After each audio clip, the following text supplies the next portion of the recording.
Hey, good. Don't touch the microphone, please. Sorry. Oh, go ahead. Hello, hello. Hang on. I touched it. You touched it. And I can't get out of here.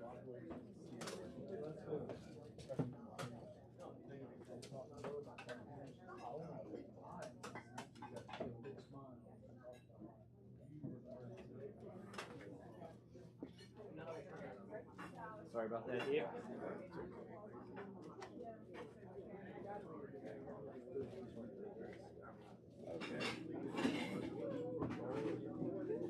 Hey, good morning to everybody.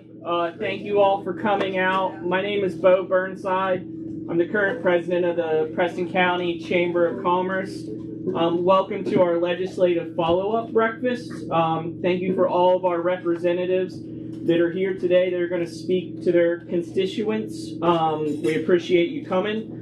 We also very appreciative to Tri-State Productions, Mountain Digital Services, the Hometown Channel 7. This will be live streamed. It will be available on Atlantic Broadband Channel 7, Prodigy Channel 10, and on the youtube.com/cable channel 7 or cable 7, the Mountain Digital Hometown TV. Dave is going to be introducing our guests, speakers, limited to 20-25 minutes, just very informal, take some questions from the crowd. And once again, thank you all for coming to our event.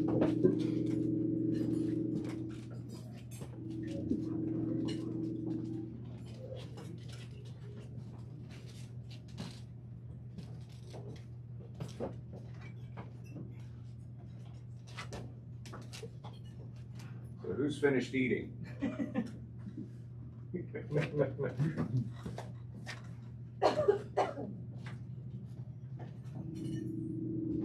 want to go first, Randy? Sure.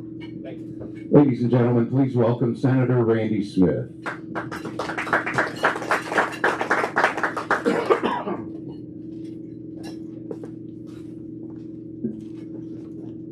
Thank you, Dave. First of all, I want to thank the Chamber of Commerce for putting this on. Believe it or not, we've been doing quite a few of these since we got back from the session, and still have quite a few left to do.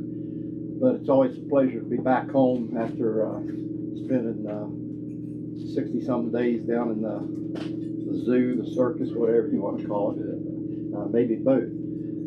But you know, it's an honor to be here, and it's an honor to represent the 14th Senatorial District. Would say that I did miss Dave this year, Dave Satepole. Nothing against Jay, but Dave has a lot of knowledge. I'm not saying that Jay doesn't, but he doesn't have the legislative knowledge. And Jay and I both, Jay's probably tell you the same thing. We really missed not having Dave there, and I missed not having to come to our town halls we've been having and events like this, because Dave was in there and for so long, and he knew the system in and out, and was he's such a great researcher, and he's got a memory like I can only dream of having. He tell you stuff that happened back in 2001 or 2000. He wasn't even there then. But Dave, do want to say, I know I've told you, but I missed you. And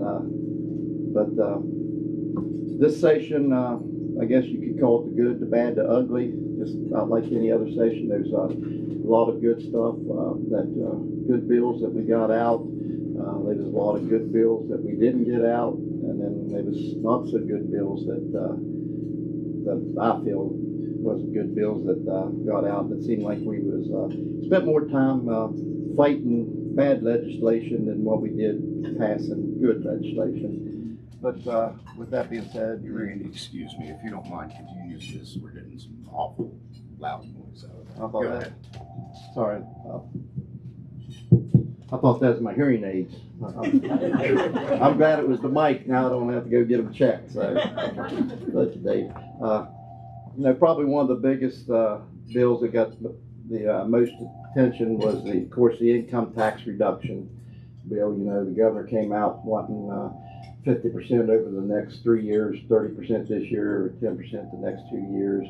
And it was great, sounded good. We had all the surplus, but then session started and he started spending money like a drunken sailor. So it didn't take long for the Senate and the House both to figure out that we're not going to have the money to do 50%. So it ended up with a right around 22%, I believe. Rolled a decimal point or two more. But you know, that's a historical, monumental 22% decrease in your personal income tax is a big deal. And then, of course, Amendment 2 didn't pass. You know, that was a very controversial subject. So we came up with we're going to do the rebate. So, you know, I would have preferred for it, but, you know, I see the county officials' concerns about it, but, you know, it would have made it easier just to write one check to the state, or from the state to the county, instead of having to write a check or go through the whole process for the to get your vehicle tax back. And I think the business, these things move all the time. They're going on 50% rebate on the business and inventory tax, correct? That's what it finished up. People don't realize the last week of session, stuff gets amended in, gets amended out, and we're still trying to catch up to find out exactly what got in the bill and what got out of the bill. Not just this one, but a lot of them. So one of the most controversial things I think we had in the Senate and probably the House this year was the Foreign Energy Bill, where the state of West Virginia, that was for $115 million additional. It comes out to about $350 million of tax breaks and incentives, or tax breaks for Foreign Energy, which is a battery manufacturing company that they're wanting to manufacture batteries in the old Wilton Steel facilities. The state owns it. Gave them the money to put in, the infrastructure and develop the property. It comes to, like I said, it's all together it's around $350 million.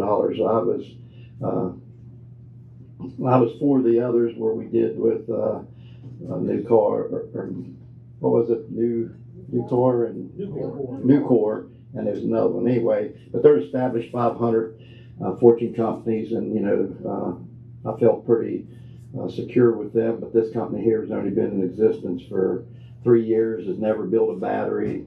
If you remember several years ago when Obama was the president, he gave this similar technology. It's basically the same technology and the same thing with all this government money coming in, and they never built a battery. And I just hope that it's not another one of those, because I'm a little skeptical.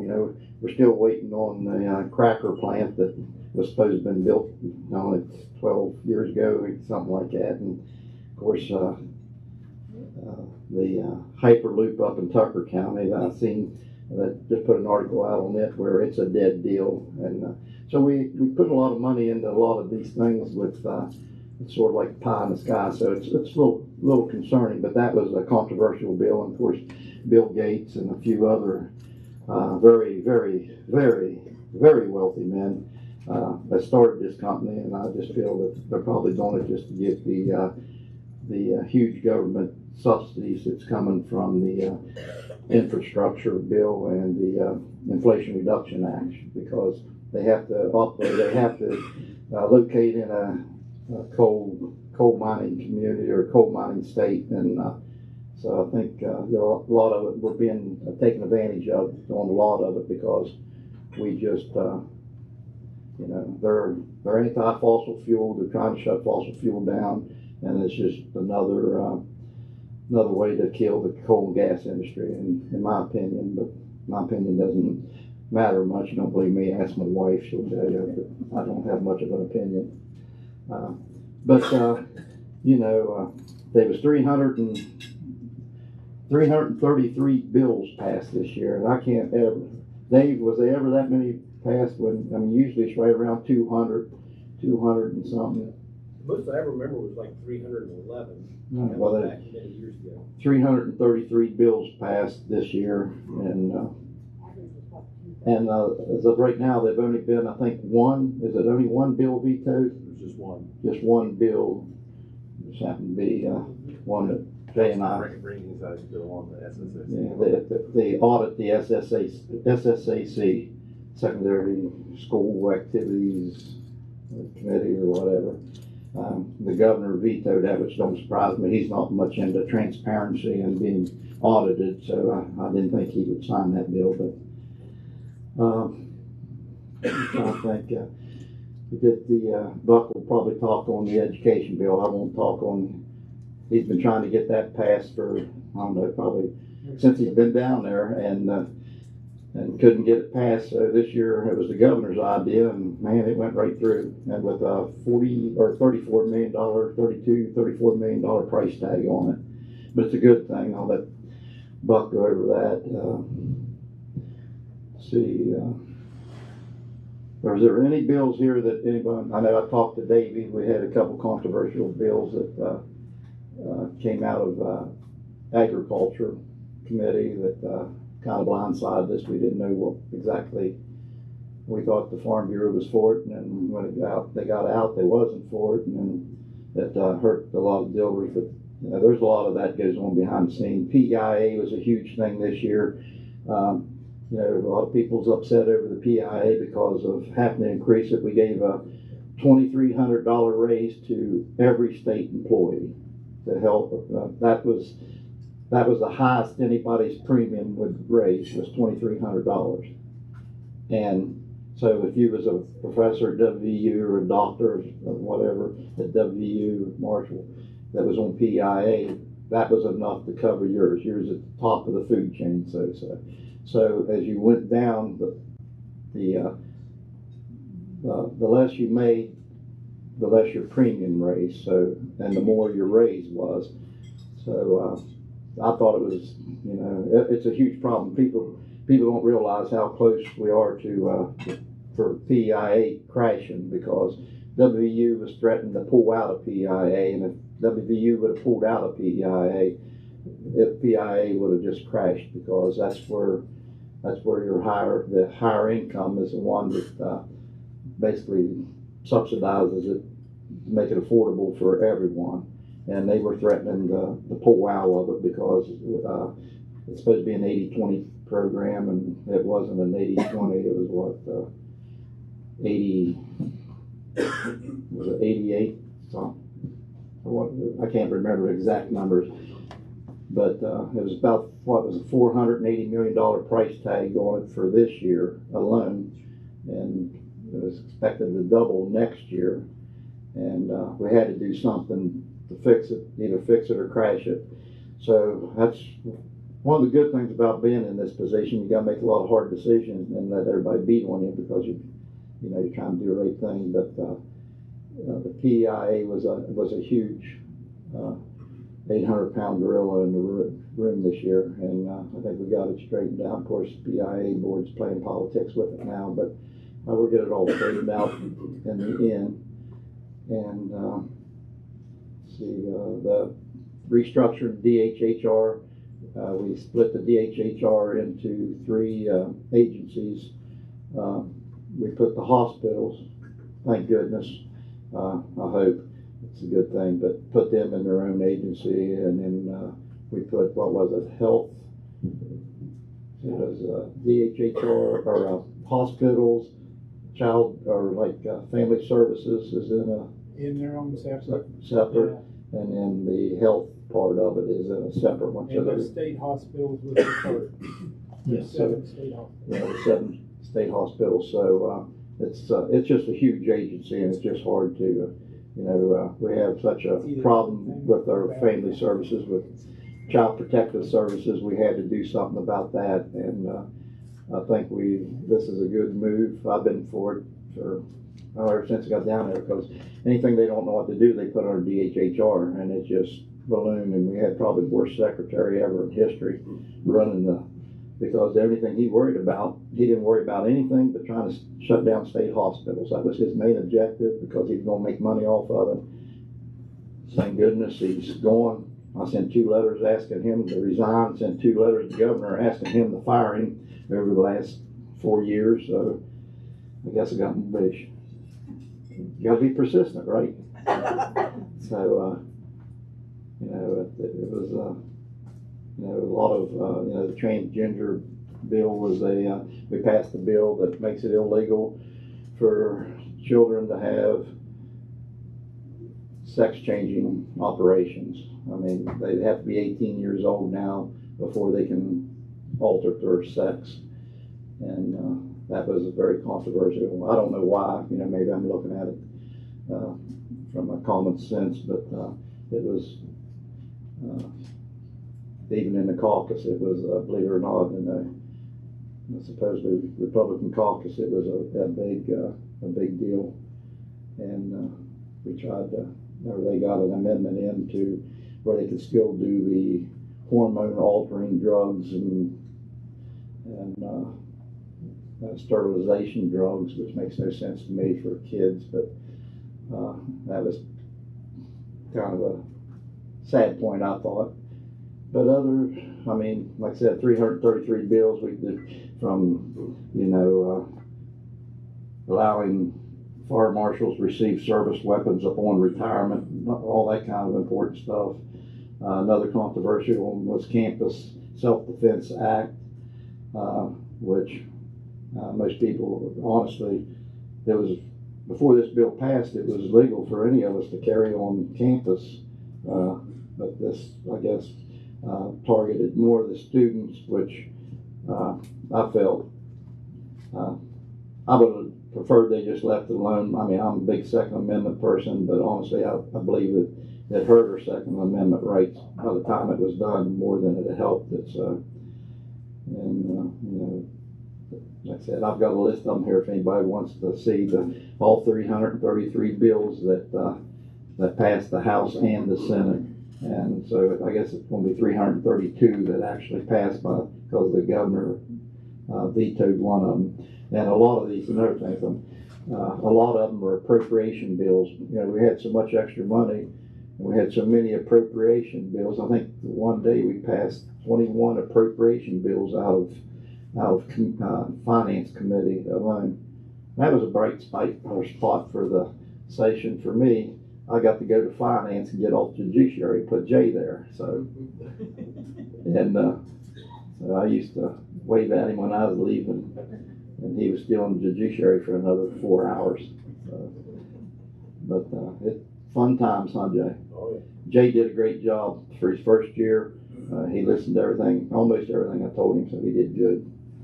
But you know, I'll be glad to take any questions. I know all the EMS bill, that was one that got tied up the last day of session. The EMS funding bill, I think it was what, $12 million to be distributed to EMS and volunteer fire departments, and leadership in the House and leadership in the Senate got you know, every year it happens. Last day of session, the House wants one bill, so they hold one of our bills hostage. So we'll run one of their bills, and it's sad that it has to be like that. But that was one of the bills that was lost on the House side because of they was holding it because they wanted a bill out of the Senate side, and I think ours was a cold field development bill, but we wanted, and they wouldn't release it, and they was back and forth, and time ran out. And there's a lot of egos down there. You don't realize it until you see it firsthand, but everybody wants to win, and some wants to win more than others. So. Does anybody have any questions for Senator Smith? We'll bring the microphone around.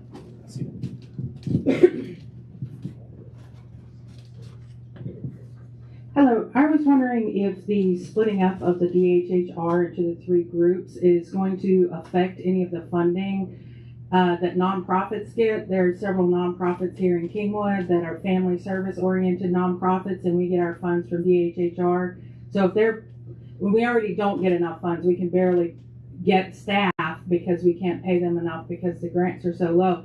So with the splitting into 3 separate things, that would make their coffers a little smaller, wouldn't it? So is that going to affect our funding, or for grants, are they still looked at as one giant organization? Yeah, the money followed the whichever agency, like, you know, the hospitals, their budgets stayed the same. Well, it increased, most of them increased because of,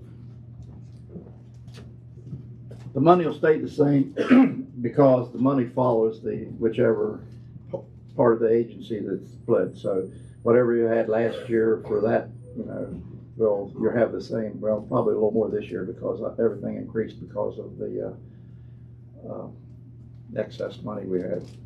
So, but yeah, it follows the, you know, they're hoping, you know, the big thing was like to try to get the hospital straightened up because our cost for contract labor is just unbelievable because the former secretary wouldn't hire anybody. Wouldn't let him hire anybody, and he hired contractors, which is a whole lot more than hiring state workers, but he was trying to make it fail. He was trying to make it so bad and make his case that we need to sell the hospitals. So, you know, because it was too expensive, and he made it as expensive as he could. So he'd have grounds to get rid of them. So, and they're supposed to be turning that around. They've already, I've been told, starting to allow them to accept more patients, because he wouldn't let them transfer patients from one hospital to another state hospital.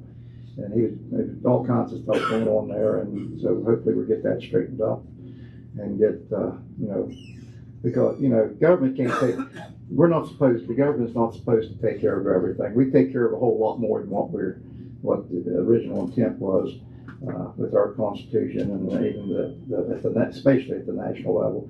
But one thing we have to do is take care of our people that are, less fortunate, because these people that are in these state institutions, there's a reason they're in the state institution, because they can't be in a private institution, because they don't have, you can't put them just in a regular nursing home because of mental issues or whatever.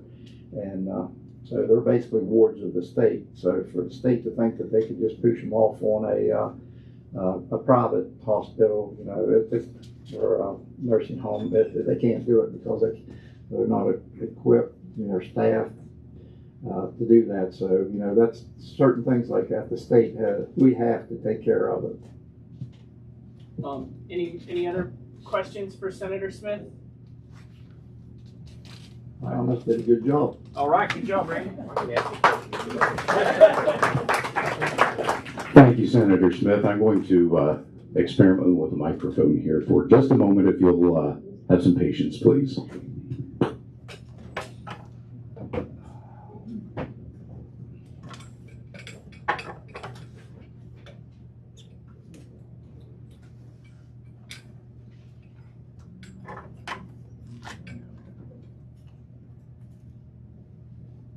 And now, if you would please welcome Senator Jay Taylor.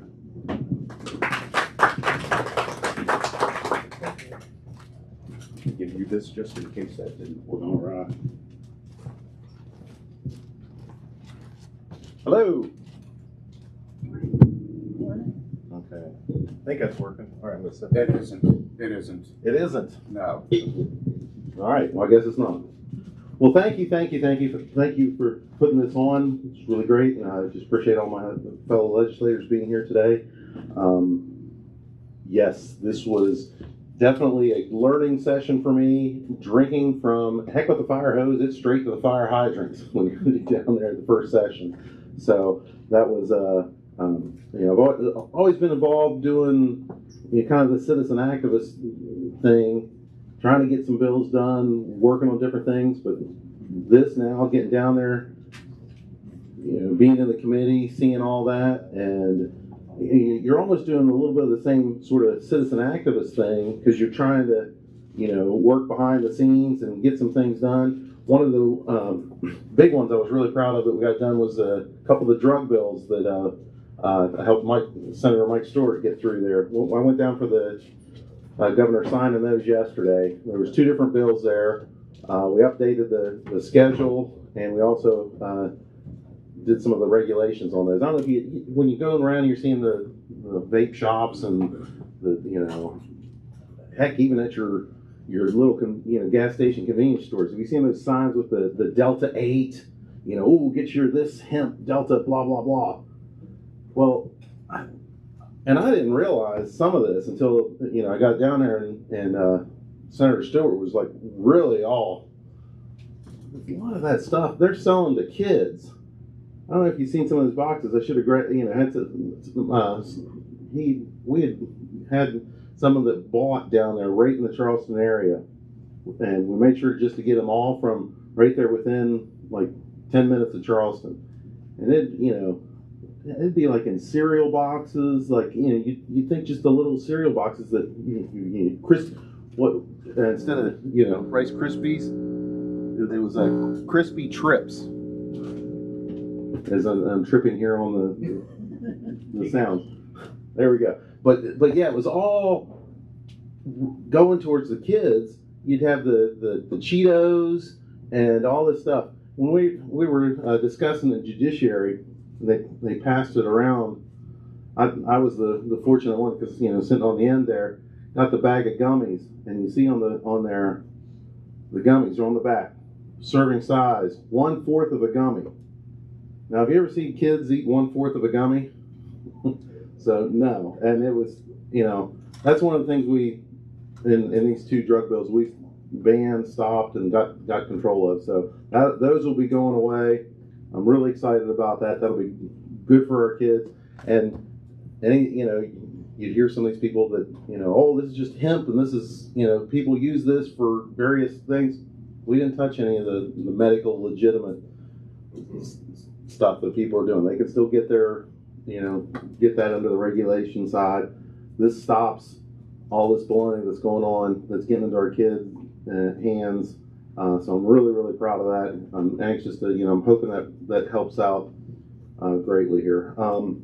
Yeah, the campus carry one, you know, NRA backed that one, and you know, we were trying to get a few other things done there. I thought it was unfortunate we didn't get much. You know, I had the School Safety Act bill that was out there. That was going to allow some of the faculty and staff to get trained. Ohio actually had that bill, and I thought it would be a good thing. We had a couple other senators that helped get the model legislation for that. You know, and obviously we need to do more there. So hopefully that'll be one that we'll look at in the future. That way, you know, we don't, you know, we're not saying make every teacher, make every faculty at our schools carry, but if you got a couple there that are trained and it's known that, you know, hey, West Virginia allows their schools to be protected. These cowards that are going out and attacking our schools, it's not going to happen anymore. That's why they're getting attacked, because it's supposed safe zone. So I'm really hoping we can get something going there, have that happen. I really wanted to get the school building authority reformed. That we had the bill in to reform that to the school maintenance authority and get it more. This would benefit Preston County huge. I mean, for you guys to only have one high school here in Preston County, your kids are on the bus for an hour, awful. So I really want to get it so where instead of, you know, where the school building authority is concentrating on all these new schools all the time, getting that so that we can get the maintenance down. Well, it didn't happen this session. I had that bill in there, but when the school building authority did come and testify at the education committee, and I happened to ask them about, you know, okay, what about the maintenance in some of these smaller schools? To the surprise of everybody else on the education committee, they were like, well, we're not permitted to do maintenance. And it was almost like a gasp in there with some of them. And our education chair, she was like, well, she told me later, she says, we're going to put that on the interim schedule. So that's one of the nice things now with getting into the interims. There's these things that we can work on now and have ready for next session. One of my other fellow senators, he, you know, was like, yeah, we really need to get them under control. So I'm excited about that. I'm excited about being able to continue to work on things here as these interims go, because that's a lot of the groundwork is laid for bills that are coming up. So for the next session. So that's, you know, when I first was starting and stuff, and then, you know, day one, you're seeing all these bills coming up and stuff. I'm like, wait a minute, how did all this? It's because they were working on it in the interims. So I'm excited about that, and that we can get that going. Yeah, Randy, and our SSAC audit bill that got. There was the audit, the rules, and everything. If you're not aware, the SSAC just you ask like a number of the coaches, and they're just totally out of control and just don't think they answer anybody. But so we're trying to put a little bit of guardrails in there for that, and you know, we'll see where that goes with that. But and yeah, the one thing that you probably heard a lot of, ATVs in our state parks. That seemed to be the one we got the most emails on. I mean, you know, it would be like hundreds of emails a day on that. That bill just got totally. It was really with the Cabway lingo. That's a park down in Wayne County. Basically, a number of years ago, the park they were going to close it down. They did this pilot program to help save it, and they had some of the trails there that they were using, allowing some of the ATVs to go in there. It saved the park. So it was really, it turned out to be a great thing for Cabway lingo. Well, so that was, with that being a pilot program, this bill was making it allowed to keep on going. They were, when we were meeting with DNR and Commerce, they were like, look, you know, this took forever to get this done. Can you have it in here where if we want to do another pilot program, if the DNR and Commerce agree on it, we could do that. And when we met with them, we was like, all right. When we put that kind of in the bill, well, that all of a sudden turned into, oh, ATVs on all our state parks. No. And everybody was, and it was never the intent. So that's how that one happened. And that was not what we were trying to do. We were not trying to put ATVs on every state park, just so you know. It was to, you know, with that good program that happened there at Capway Lingo and Help Save It, there was a couple other places that were possibly looking at doing something like that. So we were trying to make it, remove some of the red tape, for, you know, to allow that to happen. So that's what happened there. The one with the just allowing Capway Lingo did pass, but there's nothing, you can't have anything else on any others right now. So that didn't work out. Yeah, I'm hoping that, like where Randy was talking about the fire EMS, they're saying that that'll go to a special, we'll do that in a special session here, I'm hoping. So, but yeah. And on the 2007, Randy was talking about there with the transgender minors. Yeah, that was very, very controversial. We were trying to get that going. House passed it, and then it came over to us that the amendment that barely passed there. Supposedly, that's just to what Majority Leader promised us was this was the drugs on the mentally ill kids. It's supposed to just treat the mental illness, not the gender affirming part of the drug. We didn't really like it, but that was what the Majority Leader told us was how that amendment's supposed to work. We'll see how that all plays out there. We're going to definitely keep a close watch on that one though. But I was glad we got something through there with that. All right, that's all I got on my list. Any questions? Yeah. Any questions for Senator Taylor? Okay, borrow this.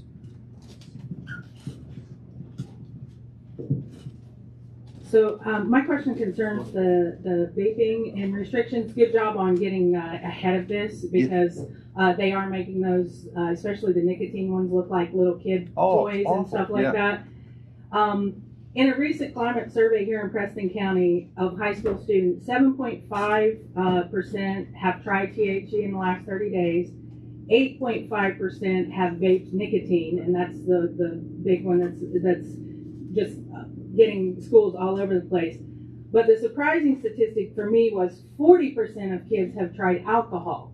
So is there any legislation where, I'm glad we're getting ahead of the vaping, but then can we now look back on alcohol and make it harder for kids to get alcohol? Are there any plans in the future to pass legislation, since 40% of kids have tried alcohol and only 8.5 and 7.5 have vaped? Can we get some legislation moving forward to make it harder for kids to have alcohol, to get their hands on alcohol? Because it tastes like candy too. I don't know if y'all have Fireball, but it tastes like candy.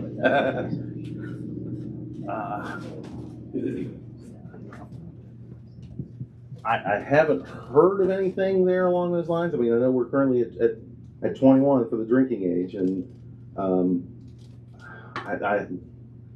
that might be more. Taking a proactive approach and making, not just restricting the age and not just doing what you're doing in alcohol with the vaping. You're taking further steps. So if alcohol is a problem, then can we then take further steps the same as we're doing with nicotine and vaping for alcohol to make it? They're all substances that are affecting our children. Very true. Adversely. Yeah. We'll have. I'll definitely write that down. See if that's something we can talk about in our interims to see if there's some type of issue. I'm not sure if that's like more of a. Like I guess when I'm sitting there thinking, I'm like, okay, is it law enforcement needs some type of aid there, or is that more of a parental issue? Giving, they're getting it from their parents, since it is a legal, substance there. So trying to figure out what the issue is that we can take care of is where I'm. That sounds like a great subcommittee. Yeah. So, there'll be a number of the things that we can. Interims is a great time to discuss a lot of this stuff. I'll definitely write that down and see if that's something we can look into to see if there is some type of issue we can address. Thank you.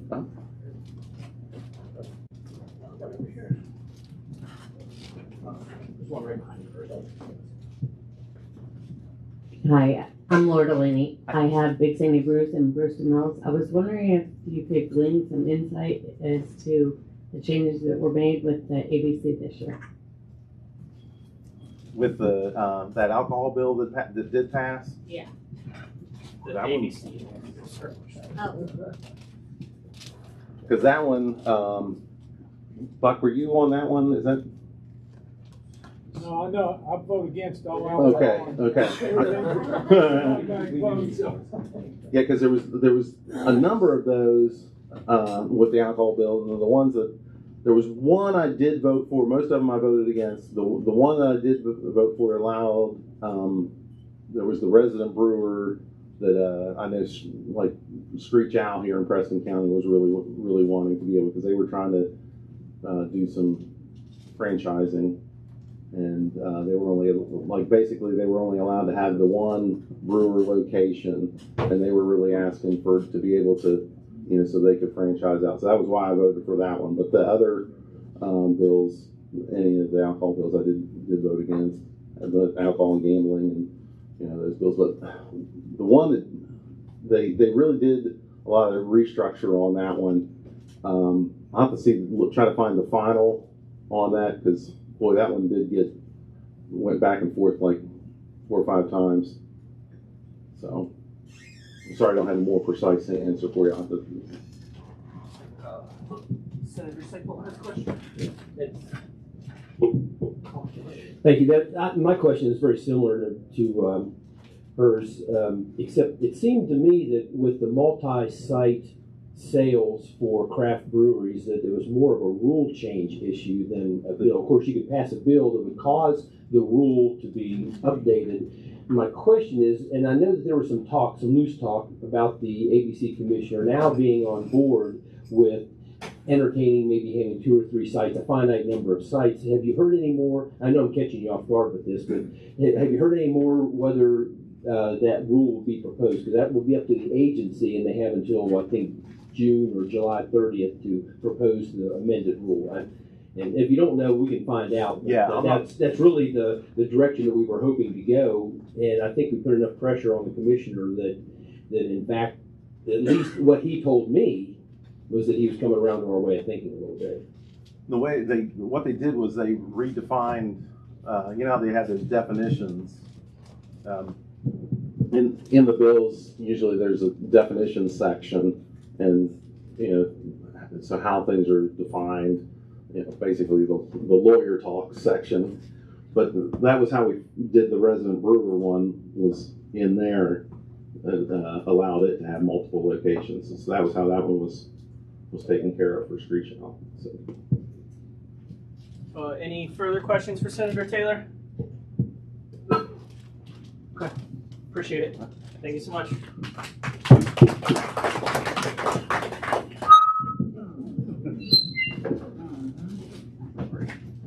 I think we'll take a short break now to allow you to go to the restroom or refill your coffee cups. We'll be back in about 5 minutes. Let's see if I can get this microphone to work.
Now, ladies and gentlemen, if you would please welcome Delegate Buck Jennings.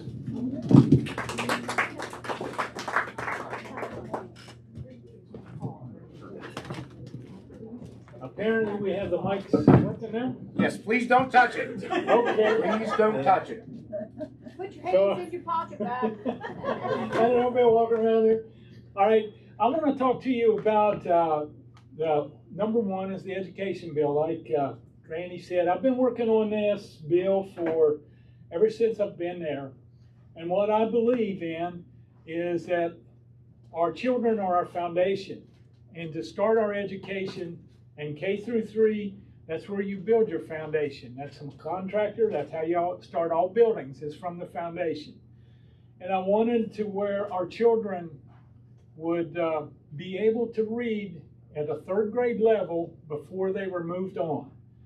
And whatever we have to do to get that. Everybody wants to blame the teachers and stuff. We've got the greatest teachers at any place there is. So our teachers, check that off. But you have to make it so that teachers can teach. And one of the problems are whenever, you know, our children, they're not like they used to be. Used to, when I went to school, if you was out of line at any time, you got cracked on the rear end and you made sit down. Well, they don't do that anymore. And our children have a lot more emotional and problems than what my generation had. So what we need is more one-on-one time, and that's where we wanted to bring aides in so that a teacher doesn't have any more than 12 students. If it goes over 12, they get an aide up to 20, and that's all it can be in K through 3. And what we want them to learn to do is be competent at numeracy and reading at a 3rd grade level before they can travel on. And like I said, I've been working on this. I get it out of education because I'm in the education committee. Every year we get it out of education. And then last year, we got it clear through the Senate. It was on 2nd reading, and they pulled it.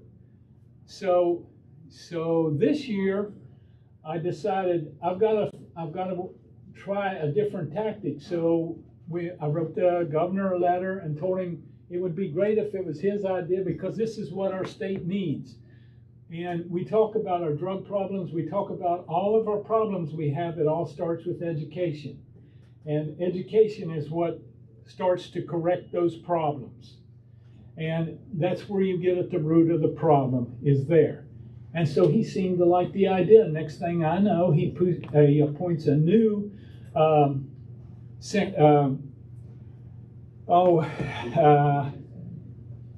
education superintendent, and his biggest project is reading and writing by the 3rd grade. And I thought, wow. I think it was in October when we went to the interims, and that's what his big speech was. And I thought, oh boy, we're going to do something. And we did. But the thing with putting aides in the classrooms, how much do you think that would cost to do all over the state? If we put aides in, K's already got aides. So 1st, 2nd, and 3rd, it costs right at $34 million per class per year.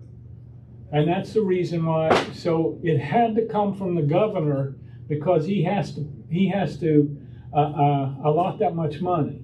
So this year we tried, okay, let's just go for 1 class, and maybe next year we can go for 2 classes as we see it works. And study after study has shown that if a child can read, is competent at a 3rd grade level, their chances of excelling is just tremendous.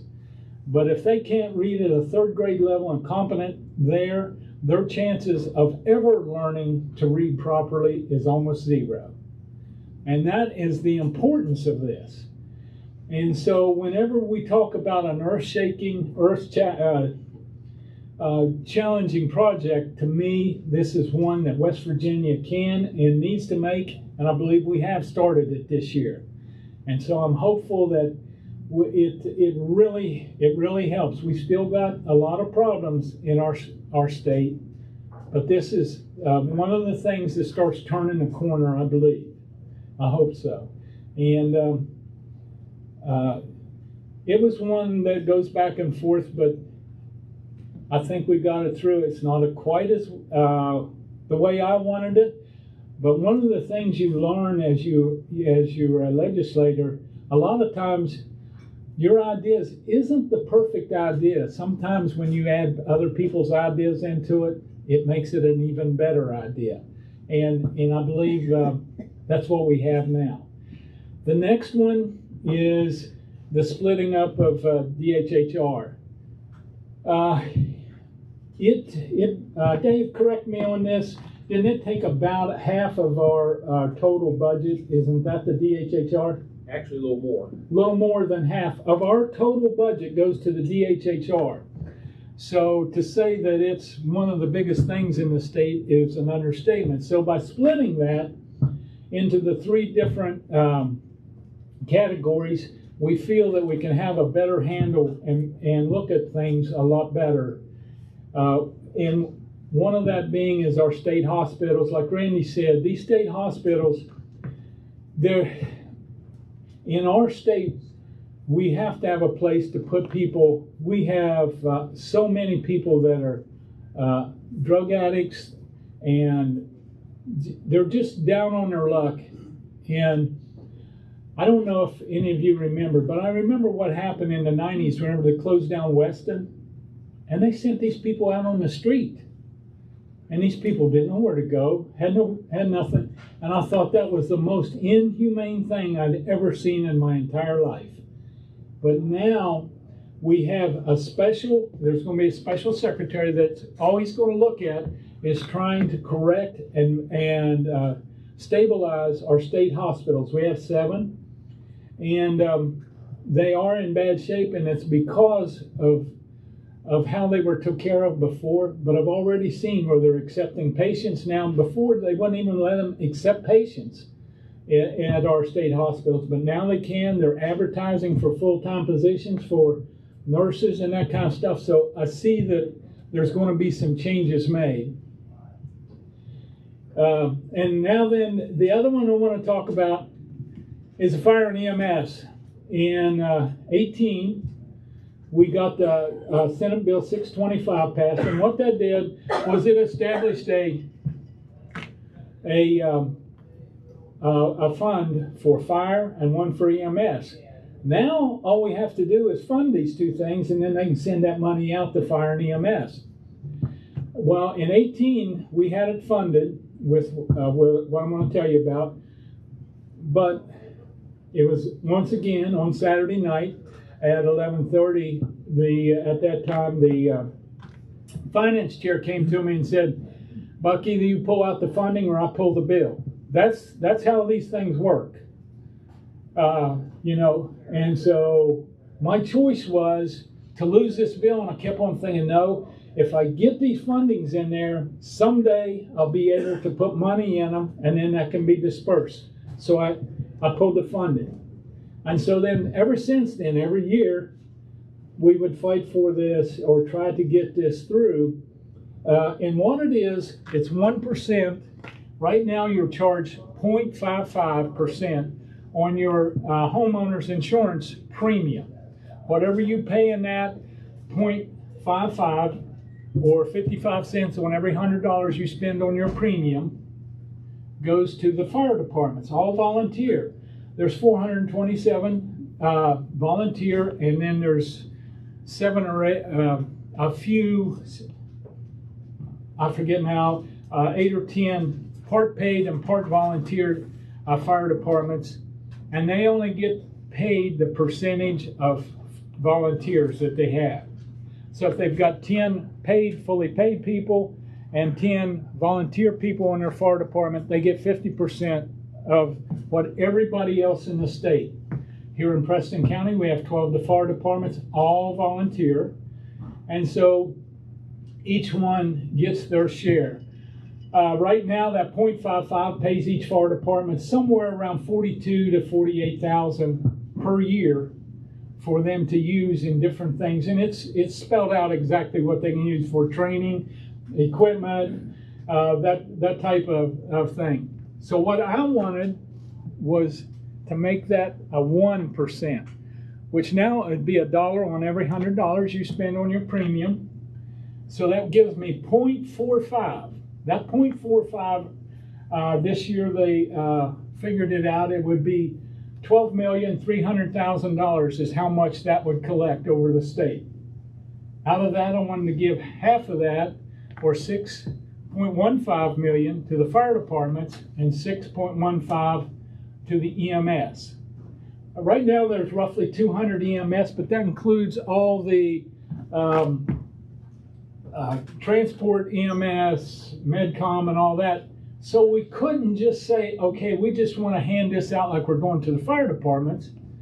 So we'll put it in this column over here, and each ambulance squad can write for a grant, but the ones that get precedent are volunteers. They get first precedent on that money, and then the smaller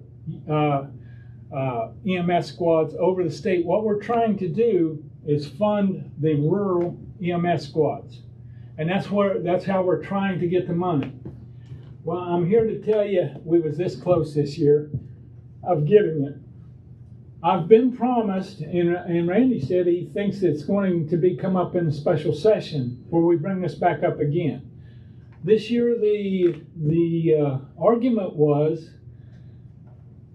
the House decided that, you got to understand, people, when you're a delegate or something, you get all these packs sending you little pledges, pledge this, pledge that. Well, some people pledge they will not raise a tax or a fee on anybody in West Virginia, which, as a conservative, that's a good thing. But sometimes you have to do certain things. So if you make this pledge, you can't change. And that's where I run into trouble in the House. Although I had enough votes to get this through, and they promised me they will work something through this year so I can fund them. My leadership did promise me that. So we'll see. There's been a lot of promises made over the years, but we'll see if this one comes through. And I'll tell you the reason why it is so important. EMS, last year, 15 squads closed down in the state. 15 out of, there's roughly only about 125 emergency squads. The rest of them are those transport squads and that kind of stuff, but 125. And this year alone, we've already lost, this was a month ago, 3 more. And so we're losing these squads all over the state. And right here in Preston County, my squad, Mount Eric, shut down, Tunnelton shut down, Valley shut down. And it's because whenever you talked about PEIA, I'll give you a little hint. PEIA only pays 50% of what Medicare pays. Medicare doesn't pay hardly anything anyways. And if you only pay 50% of that, you don't get hardly anything. One thing they have done, they have changed this for EMS, so EMS is going to get a higher percentage on that. And PEIA now, with this, what they changed, they are now going to reimburse their, hospitals and stuff. They're raising that to 110% of Medicare. So, in other words, they're going to start, nobody will not take your PEIA card now, hopefully. But it was getting really dangerous there for a while. And so anyways, back on EMS, I'm hoping that we can get this through and help our EMS. They're doing a lot of things like you can go to get an EMT class free now. They'll pay for your books. They'll pay for that. They say that the medics can go to class free. I haven't seen that yet, but I've been told that. To be a medic, it takes, if you go to a 2-year college, it takes a 2-year degree to get that now. And those were the ones that I were really interested in. I don't get really hung up on license plate changes and that kind of stuff. And those, whenever we say we have 300 and some bills, a lot of them are like, everybody wants to get their name that I got a bill passed with my name on it. And so that's part of these bills. But I've noticed over the years that the junior legislators all try to do something like that so they get their name on a bill. And then as they get older, they realize, we're down here to try to make a difference. And I think we did pretty good this year. I will say one thing, in the legislative side, now George, this was his first year, so he don't know this, but this was the most organized House of Representatives I've ever seen. I mean, it was just very well organized. I can't say I liked everything they did, but that's part of being in government. If you like part of it, you're all right, I guess. So is there any questions? Yeah, I have a couple. So the splitting of the DHHR, that went through? As far as I know, yes, I believe he signed that. 3 different categories. I mean, I really don't need a mic. I'm pretty loud. You need a mic so it'll go over the... Okay, I got you. My apologies. So that went through. So there's going to be a lot of changes with DHHR. Well, see, we don't know what those changes are. We are setting up the leadership in DHHR. How that breaks out and how those changes will be, we don't know. We're not going to try to govern that as yet. We want to let these leaders fix it. Everybody knows everything needs fixed in it, and we're wanting to see what they're going to do. That's what our big hope is. I would agree. That's a step in the right direction. And then since I'm a county commissioner, I think I can speak for my fellow commissioners here, that EMS is a huge, huge, huge issue in our county. So in 2018, the funds were created, or the mechanism was created for them funds. And the fire department, I own an insurance agency, so I know about the fire surcharges. But with this bill, that there was a couple different variations, but yours had, it was 1% and half was going to fire departments and half the No, in my bill, right now the fire departments get 0.55%. Okay, yeah. When I change that to 1%, which is an increase of 0.45, for fire departments. Okay, on your premium, it went from 0.55 to 1 full percent. In other words, on every $100 of premium you pay, $1 goes into this fund. Out of that, 77.5% will go to the fire department. 22.5% of that 1% will go to EMS.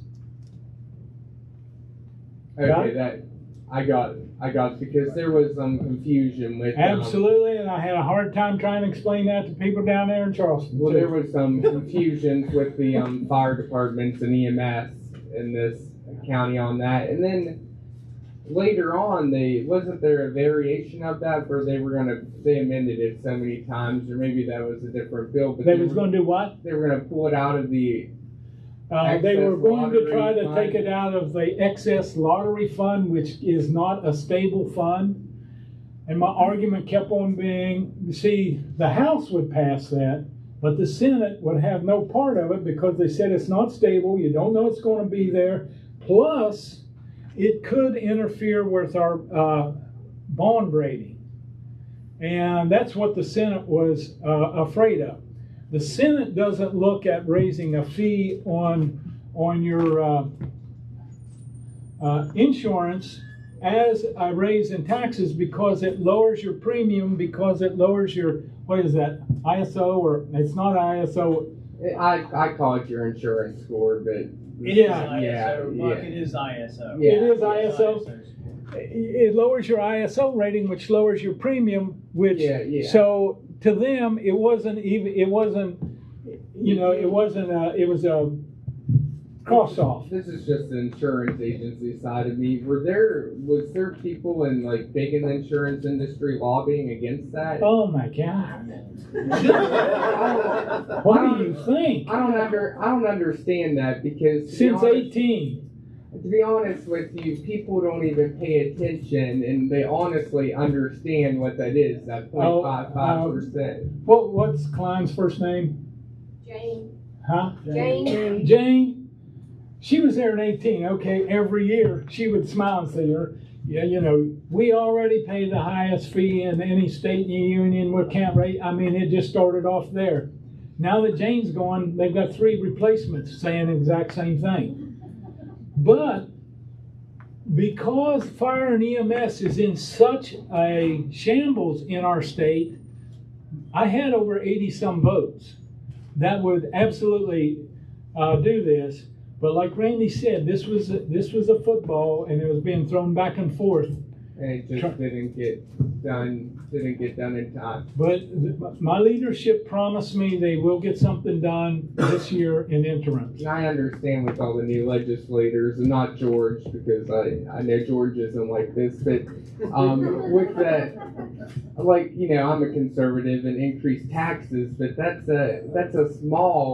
just something small that needs to happen, and I think these state legislators. Okay, it's like a little bit being pregnant. No matter how small it is, they signed an oath that they wouldn't increase it, and that's been, and if they don't hold up what good is their word, you see why that's the reason why you don't sign those. Because you don't. I feel I'm a representative of the people I represent, and I should not sign any oath to any small group. You know, how can 10 people make me do something they want me to do? I'm here to represent 18,000. Well, I guess I'll leave it at we appreciate all the work you and all the other legislators are doing for fire and EMS, and hopefully something comes out of the what do you call that, special session, or out of the special it has to, if it comes. Hey, you know, all right too. We're dead now. Yeah. I don't. Wasn't me. Me too. Hello. Okay, insurance. I got you. Nope, we're getting it again. Yeah.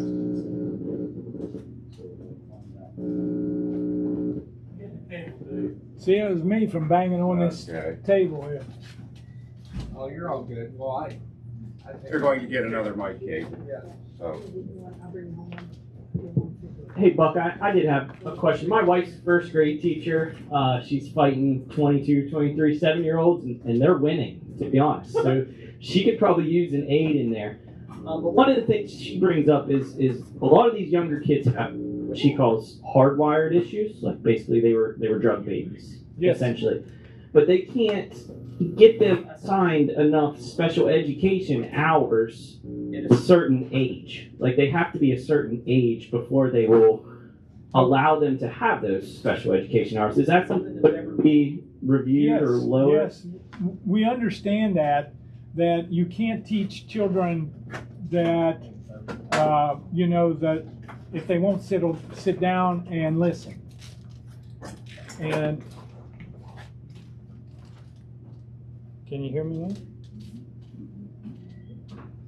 Is the green light on the bottom? Now it is. Okay. Okay. One of the things that we realize is that if you can't get the children to sit down and listen, if one child acts up, and it disrupts the rest of the children. And so not only is one child not learning, none of them are learning. We are working on ways to like remove that child or something. In other words, we're starting to look at we have to take care of the best we can, instead of emphasizing the one that needs the most work. You know, and we are looking at that a lot smarter. People a lot smarter than me are working on those. They realize this problem, and they're as as children go through, because so many of them are, can you imagine when you're born, you're already an addict, what your life is going to be like? And in our state, we have so many, and do not think Preston County is immune to that. Preston County is not immune to that. And we're trying all different kinds of things, but I truly believe that our answer to most of these things is our education. And our education starts in K through 3. Whatever we got to do, that's what we have to do to get them started, so they can see, I don't have to live like my parents do. I can do better. I have a chance that I don't have to be like this. And that's what I want all of our kids. For so long, we've tried to fix on the far end of their education, give them scholarships, send everybody to college. But really where we need to start is in kindergarten and first, second, and third grade. That's where our emphasis, in my way of thinking, should be right now. You have to give them hope. Huh? You have to give them hope moving forward. Anybody else? I ran my mouth probably long enough here. Thanks, Bud. I turned it off. Okay. Thank you, Bob. I'm always last. Hey, who requested to be last? Oh, I like being last.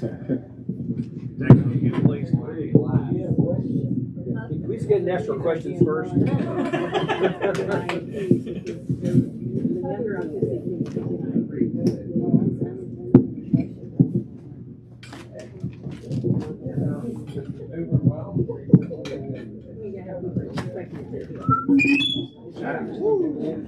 Okay. Representative George Street. My apologies.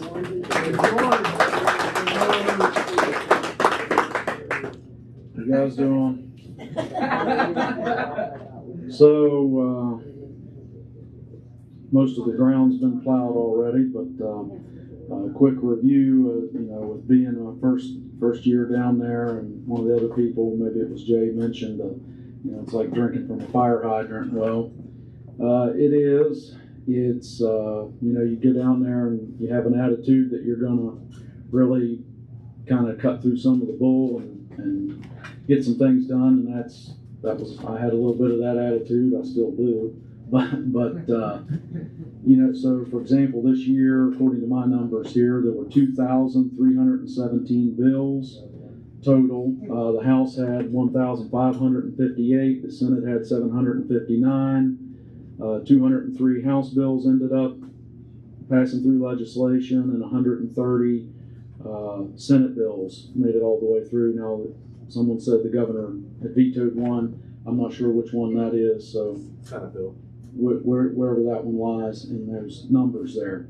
So it is a lot. You're not just dealing with the 100 delegates. You're not just dealing with the 34 senators. You got all the lobbyists. You got all the staff down there. There's a lot of lawyers and accountants that advise. So there's hundreds of people you're dealing with, and you get a lot of phone calls and emails from constituents that like to give you opinions, and some of them are pretty good. So a couple quick things I'll run through here to recap on something we did last week. We had a meeting in Terre Haute about that bridge. Well, the next day I went to Charleston. I met with some people down there. I didn't get a satisfactory answer, and I'm pretty bullheaded. So went to Charleston the next day, had another meeting down there, and then just this morning I got a call back from the governor's office. They're saying that they're gonna finally try to do something. Now I'm gonna believe it when I see it, but so I'm not letting go of this issue. So stand by. There should be something more done. Some of the things that I've worked on, I got put on jails and prisons committee, which wasn't necessarily my first pick, but it is important. No one really likes no one who likes to talk about prisons and who likes to give money. Prisons are very expensive, hundreds of millions of dollars, and no one likes that. You know, I mean, we all pay taxes. We don't like it. I don't like giving money to the prisons either, but we have to. And our prisons in the state are in terrible condition. We've had a state of emergency, I think, since August last year. We got the National Guard called in because we're so short-staffed on these prisons. Well, the National Guard's not free. And so, you know, it's putting a Band-Aid on there. Well, it's a real expensive Band-Aid, okay? We have to pay the National Guard too. You know, they don't work for free. So this jails and prisons issue it's frankly not a whole lot ended up happening with it this year. There were some little things that got done, but not a whole lot. And it's something that's going to need further attention. You know, we all complain when someone commits a crime and they get sentenced to, you know, 8 years and they're out in 3. Well, one of the excuses is overcrowding. Well, the only way to fix that, you know, more staff, more prisons, more room in the prisons. The prisons, a lot of them are dilapidated. They need maintenance. That costs millions of dollars. So this is a big issue. And like I said, I don't want to spend more money. I don't want to spend more money on anything, but I certainly don't want to. You know, it's not popular to say you want to give millions of dollars more to prisons. But if you also don't want murderers and drug dealers getting out in a third of the time, we all complain about that, we got to have the prisons. And so at some point we've got to pay for them. And to tie in with that, the jail bill that every county has to pay. Not every county is paying it, but every county is supposed to pay it. Preston County is paying it. About $1 million a year, roughly. One of the issues with that, and this is something I said I would work on, now I can't take credit for this, but one thing that we did this year is we got another judge. So our county caseload for our circuit judge, Steve Schaefer, was very high, maybe the highest in the state. So we did get another judge, and again, that wasn't me doing it, that's the process. We were able to get another judge though, and that should help a little bit, because with another judge, the caseload was getting backed up, and I'm trying not to get in the weeds here, but the caseload's getting backed up, and someone, if they can't make bail, maybe they have to sit there longer, you know, in the regional jail. Well, we, the county, is paying for that, $50 a day roughly. We're paying for that. And that's out of our jail bill, the $1 million I said that we pay every year. And that's coming out of county money, not state money. So I'm trying to do things to lessen that as much as I can to help the county out and maybe save us a little money. So getting this extra judge, which I believe will happen. The circuit judges are elected every 8 years, and the next election for them is next year, 2024, I believe. So in a year and a half, whatever, we should have another judge. So that hopefully will help a little bit. Another issue that's really important, I'm surprised Buck had a lot of other important things to him to talk about, but something he's also involved in and knows more about it than I do, our power grid. And again, kind of like jails, power grid's not a real, I don't know, interesting topic to a lot of people. It's kind of dry stuff. But our power grid has got some problems. And West Virginia is actually in better shape than a lot of other states because we still have coal-fired power plants. That's baseload energy. And I don't care what you think about the greenhouse gases and carbon and all that. That's another subject. I'm talking about electricity in your house right now. If you don't have baseload energy, solar panels and windmills are not baseload. If you don't have baseload energy, the grid will fail. And I knew a little bit about this before I got down there. I've learned a lot more about it, and this is important. This is more important than a lot of people realize. So, and they tried to close, and I think we got it stopped. They tried to close another, or we're talking about closing another coal-fired power plant this year. I think we got that stopped, but this is a really serious, dangerous thing. And without baseload energy, until someone comes up with something magical to make, to totally go off of carbon-based fossil fuels, whatever, And not everyone's hot about nuclear, so that's another subject. But anyway, solar panels just don't cut it. I'm nothing against solar panels, but when you're talking about the grid, PJM, I know I'm kind of getting a little bit of weeds here, and I'm going to move on. But when you're talking about the grid, you can only have a certain portion of renewables, certain portion of non-base load energy like wind and solar. You can only have a certain portion going in because they don't create power all the time. The wind doesn't always blow, the sun doesn't always shine, and that those fluctuations, you got to have your base load. For us, it's mostly coal. You got to have that base load. I cannot say that enough. And Randy and Dr. both know more about this than I do, and they could probably answer questions about that better if you have any. Hydrogen hub. Speaking on the energy thing before I move on. We're talking about this hydrogen hub, and someone earlier, maybe it was Randy, mentioned kind of some of this stuff. This is all great. This is using natural gas. I don't know if you've all heard of this. It's all fine and good, but it's using up billions of dollars. They got a plan to build a certain number of these around the country. It's using up billions of dollars of tax subsidies to build these, and I think it actually uses more gas because you've got to kind of separate the molecules to make this work, to just burn the hydrogen, capture the carbon and methane off of the gas, and pump it back down in the ground. It's very energy intensive, and it's we'll see if it works. They're talking about trying to build one here in West Virginia, not Preston County, but they're talking about trying to build one here. But just be aware this stuff doesn't come free. These other energy sources, this is almost all, very, very heavily tax subsidized.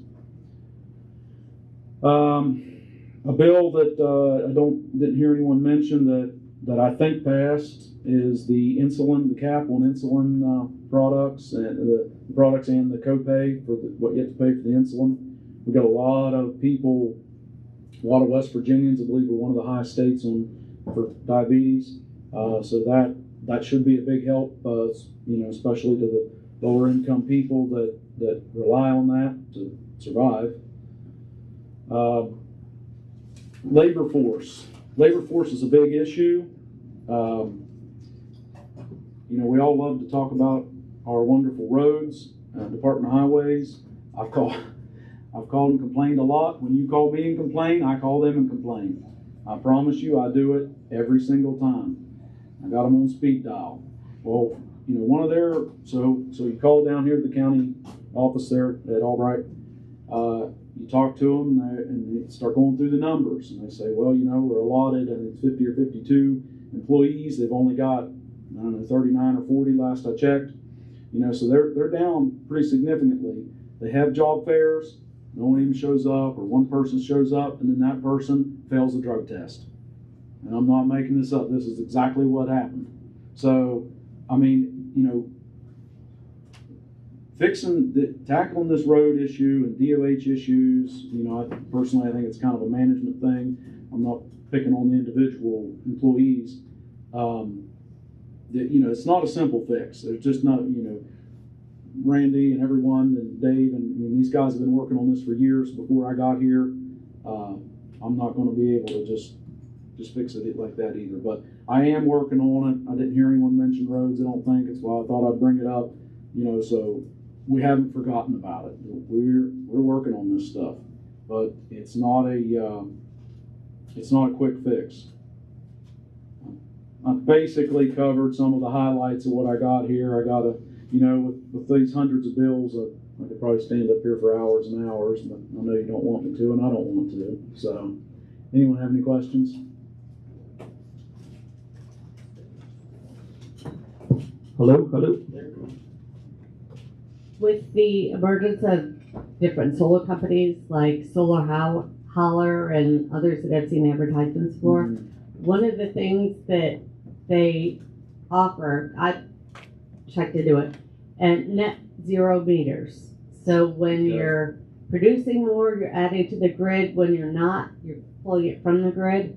Do you see that? Meters, it's a very difficult thing to get the power company to come out and install one of those meters. Is that something that the state could look at providing? Well, I think that we have that too. I believe we already have something like that in place, but remember, we have to keep the percentages of how many wind and solar farms, whatever you want to call them, we have to keep the percentages at a certain amount. It has to be controlled. If we let it run, too much too quickly, the grid is an extremely complicated thing, and I don't even fully understand it.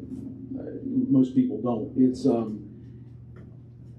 when you have these cold spells like when we had back in December, everyone starts cranking up their heater, and that really draws on the power grid.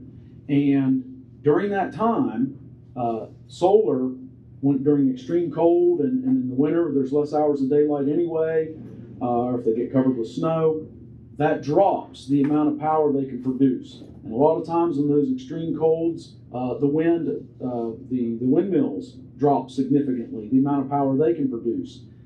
But yet, so those things are dropping, and people are turning up their natural gas furnaces, so the gas supply in the pipelines is under a strain. But yet, we need more electric because it's colder and everyone's got little electric heaters going.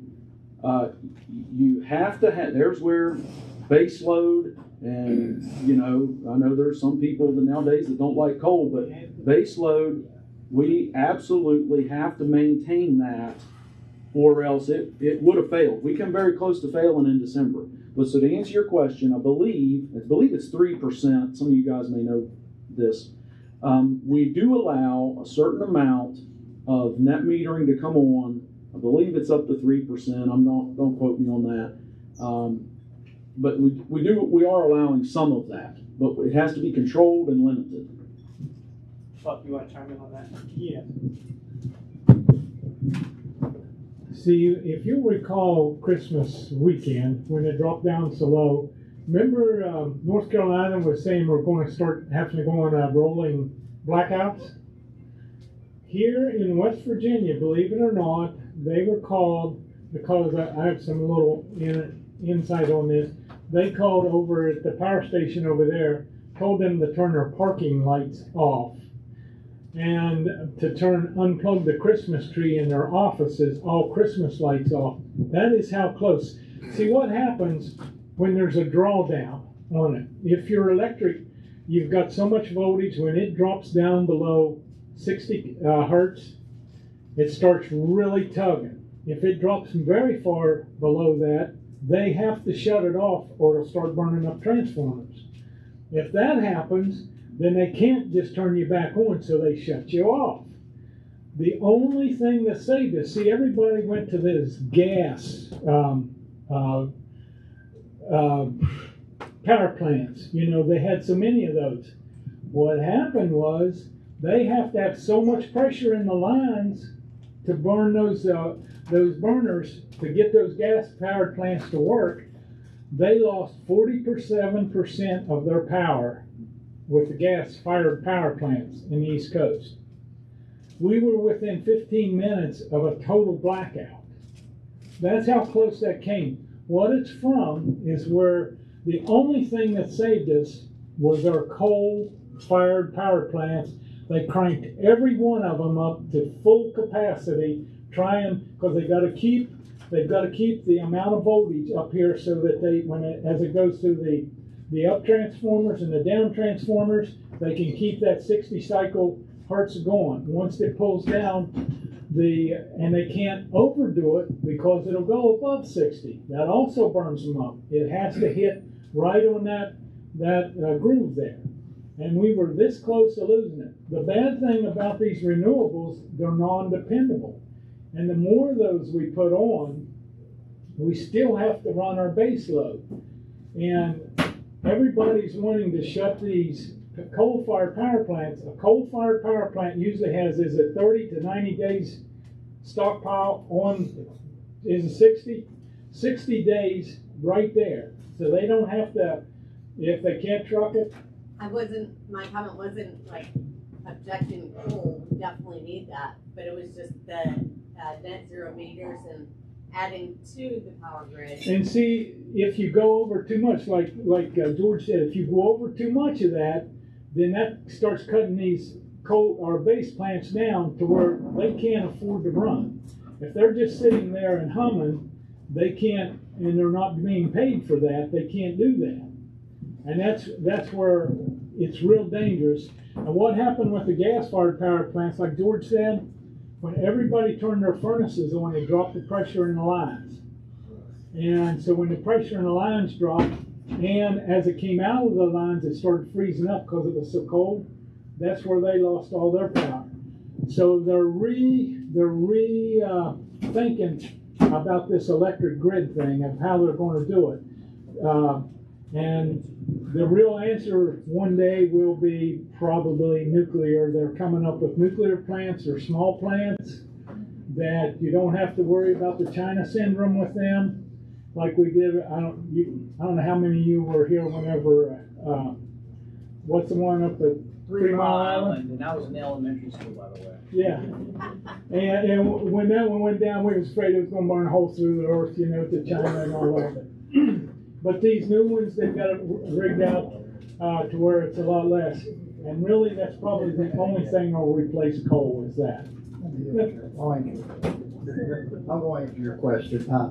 West Virginia does have net metering. It's like George said, it's like 3 or 4%, but there's not enough solar in West Virginia that we go over that. So if you want to put the solar power back into the grid, you can, because we do have net metering. We just regulate how much, because what people don't understand, that's 3%. That's what I thought it was. Previous years. Yeah. Yes. But what people understand is the more people you take off of the grid, the higher the consumer rate goes. So who pays is the people on fixed incomes, low incomes, is who it really hurts, because their power bills go up. And I might put solar panels on my house and get completely off the grid. That's fine for me, but I've taken that, and it costs the same amount to run these power plants, no matter how much. I mean, of course they use more fuel, they sell more electric, but they make more money. So anytime you take power off the power grid, it increases the cost to the consumer. And that's why, I was against the bill where they got passed this year. I think it's Senate Bill 188, that allowed manufacturing facilities to build their own power generating facilities on the rock, which sounds good. But you're taking power off the grid, which is going to increase it for the consumer. So we do have net metering. It's controlled at 3%, but we're not nowhere near the 3% because we don't have that many people putting it back on the grid. Thank you. And I'm the energy chair, so I deal with this every day in session. So. I could ask a couple of questions for George. So George, I knew you were working on a DOH drug testing bill. Did that go anywhere? I believe it passed. So the bill he's referring to, again, so kind of the story I told about talking to the DOH officials, they have people show up first day on the job, fail a drug test, and when they would fire them, they would get 3 weeks of severance pay. You could literally have been on the job 1 hour, and when you got fired, it's totally your fault, not laid off, fired, because you did something wrong, in this case, a drug test. The policy was that you got 3 weeks severance pay. Well, I couldn't stomach that, so I got a bill that made it to where the DOH would have to change their policy on that, and I don't remember the bill number, I'd have to look it up, but change their policy on that so that if you get fired for failing a drug test, you do not get severance pay. Okay, that's great, and the second judge situation I think will be good for the county in the long term. It may take a lot of work to get through. And then another question I had was the county clerk bill that gives, and Dave, if you could help me out, It's the transfer tab. Yes, it's the same that farmland protection receives. It's get part of that, not what farmland protection, but the other portion. Could you give us some insight into that? We know it passed. So it's I'm not half of remembering. the transfer tax, or Ladina is transfer tax in a roundabout way. I know that's not the actual word for it, but it's supposed to be an election fund for the county clerk. Their own I think what separate he's fund. asking, that used to be, that bill, originally, the state got that part. Okay. The state, it went in the state coffers, county never Yeah. touched it. Now, the bill has changed it to where each year, a little bit more of that comes back to the county. I forget the percentages. For 10 years. Is it, oh, okay, 10 years, thank you. Over 10 years. Yeah. So it keeps coming, slowly but surely, the state will wean themselves off of it, and the county will get more of that. Okay. It's Bill Passed five last twenty-two, year. don't know if it's a Senate or a House bill, but it's 522 would have been a Senate bill, but I mean, I'd have to look it up. Okay. Provision for the counties. Okay, yeah. The farmland protection still gets their portion. Yeah. The other portion will go to the clerk's County office clerk, yeah. and will be dealt with for elections. The Okay. fund is specific as to what it can be. Yeah, I'd have to look it up, and I don't remember that exact bill. I'd have to look it up and read it, but, It was passed last year. oh, last year. It Oh, just- well, then no yeah, it wonder I just don't passed. remember. Just went into Yeah, effect last last year. Okay, You can- okay. Right, well, yeah, I mean, I can't remember it all, but, I was the, just wondering if any of you guys had any information on how them funds could be used.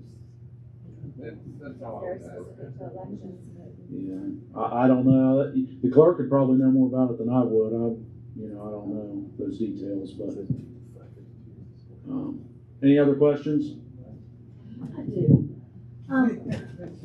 You said about roads, and we didn't talk Yes. about roads. You know, it's been, 3 years since most of our roads have been fixed, and they were pretty nice. But if you look at them now, they're starting to get potholes and wet spots and cracks. And is there anything you can do to make a road last longer than 3 or 4 years? Well, I mean, Aurora Pike went in, and within 2 weeks they were back cutting it out and repatching. Whether it's the asphalt itself, I mean, everyone wants to blame the contractor, but the materials of the asphalt look like they're crappy. well, I think it's, again, and I'm still just digging into this, and it's a big problem, and I certainly don't have a silver bullet to fix DOH, but I think it's partly a management problem issue, and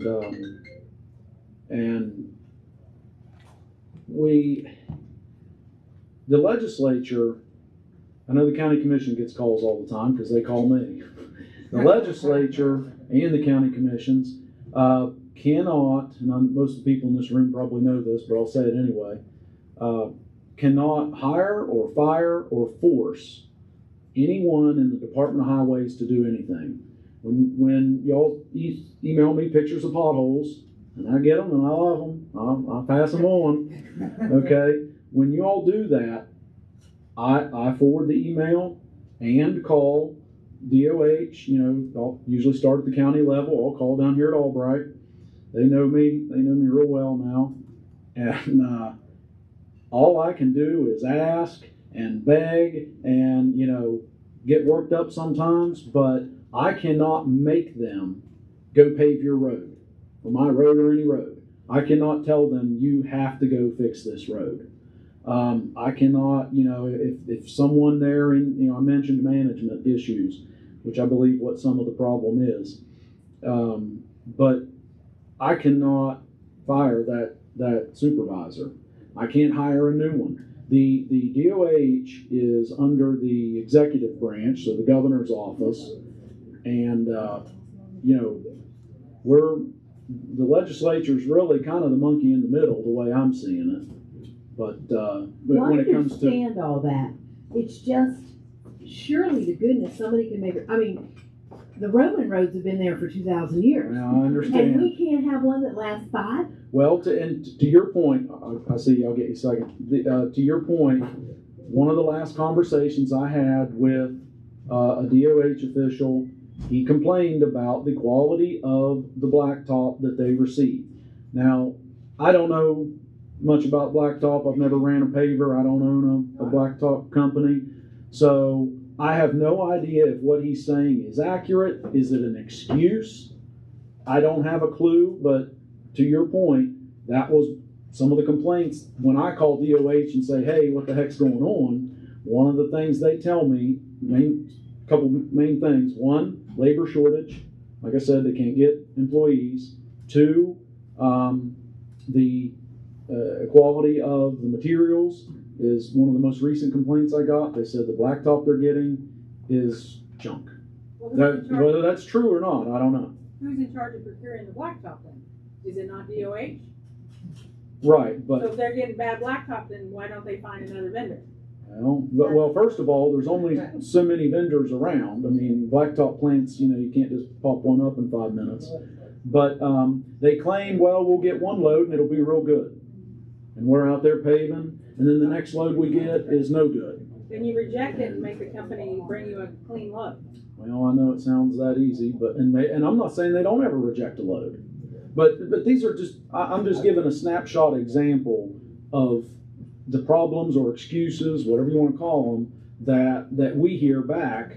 And again, I cannot call the DOH and say, you will quit using this bad blacktop plant over here because they're no good and you had to turn back their loads. I can't do that. No, the legislature doesn't have that authority. That's getting into a whole other issue, but anyway, you have a question there? I just would like to speak to one point on the roads. I mean, it's easy to point the finger in all different directions onto why something, and we're all experts, right? We all think we are.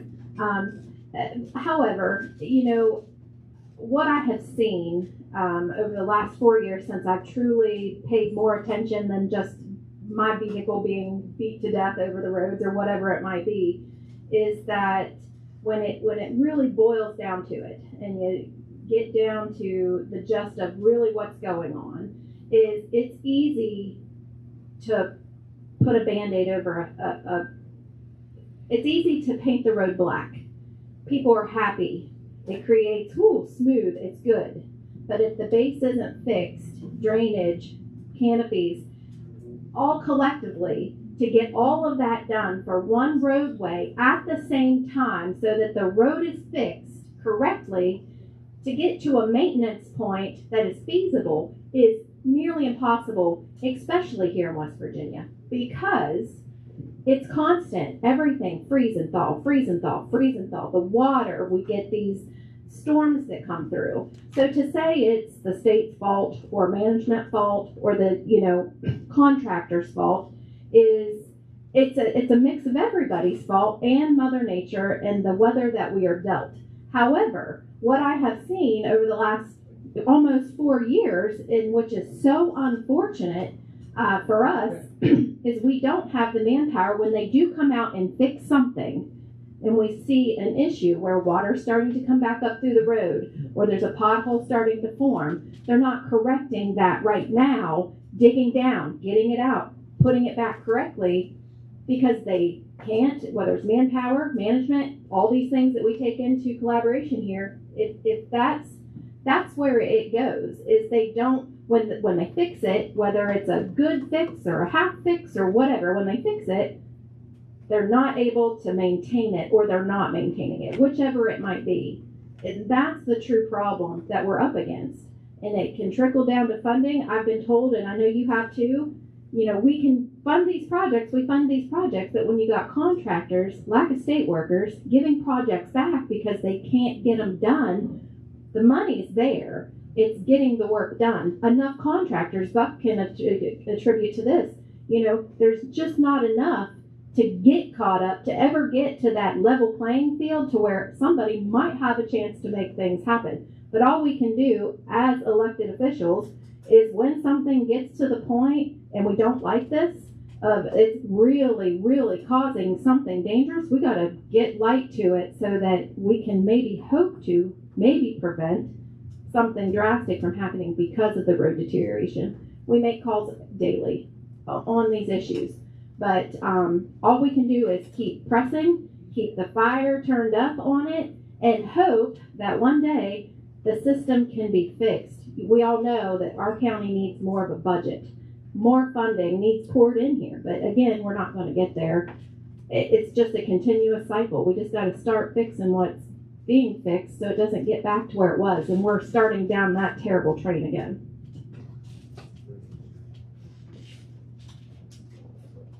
Does anybody else have any other questions for any of the senators or delegates? If not, we'll go ahead and, George, do you have anything else? You can go. I've had enough. On behalf of the Chamber of Commerce, once again, thank all of you guys for coming to our event. Once again, thank you guys for live streaming this to make our reach a little larger. And once again, thank you for your time. I know everyone's time is valuable, so we appreciate you filling us in on what happened. Thanks again.